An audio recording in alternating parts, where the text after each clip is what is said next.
Bonjour, bienvenue dans notre émission Conseil d'experts, pour laquelle j'ai le plaisir d'accueillir Laurent Benoudis. Laurent Benoudis, bonjour. Bonjour. Laurent Benoudis, vous avez souhaité parler de gestion de patrimoine. Quel conseil vous souhaitez donner aux chefs d'entreprise en la matière? Alors, le premier conseil que j'aimerais donner à un chef d'entreprise, c'est de conclure un pacte du trade. Alors, le pacte du trade, ça peut présenter deux intérêts. D'abord, dans le cas d'une transmission organisée, s'il envisage de transmettre l'entreprise à ses enfants, eh bien, le pacte du trade va lui permettre d'avoir un abattement important sur la valeur de son entreprise. Mais dans l'hypothèse où il n'a pas prévu une transmission immédiate, il peut, en concluant un pacte du trade, se prémunir d'un départ accidentel, d'un décès, malheureusement, ça peut arriver, et faire en sorte que sa famille puisse récupérer les titres de l'entreprise avec également un abattement important.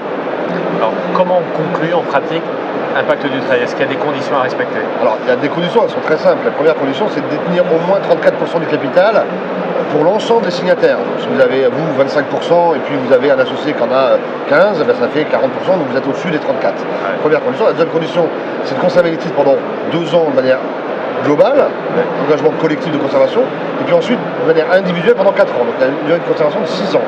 Et si on veut un pacte pour se prémunir d'un décès, ben, il faut avoir un engagement de 2 ans renouvelable en permanence. Et donc on est toujours dans la phase de signature de l'engagement collectif. Et puis la troisième condition, c'est que l'un des signataires soit le dirigeant de l'entreprise.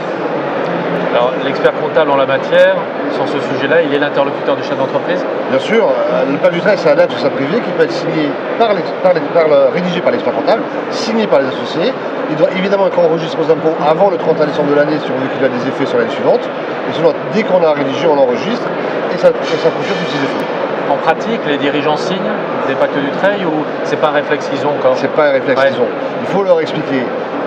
Souvent, on leur dit, signe ce document, ça va te permettre de te prémunir en cas de disparition soudaine. C'est comme les assurances, les gens ne sont pas très friands. Pas trop, ouais. On arrive à les convaincre lorsqu'on leur dit, tu sais, si jamais tu signes pas ce document, est-ce que tu pourrais me signer une décharge de responsabilité comme quoi je t'ai bien informé des conséquences du pacte et que moi, en tant qu'expert comptable, je ne serais pas mis en cause. Et là, tout de suite, le dirigeant réfléchit un peu plus. Ouais.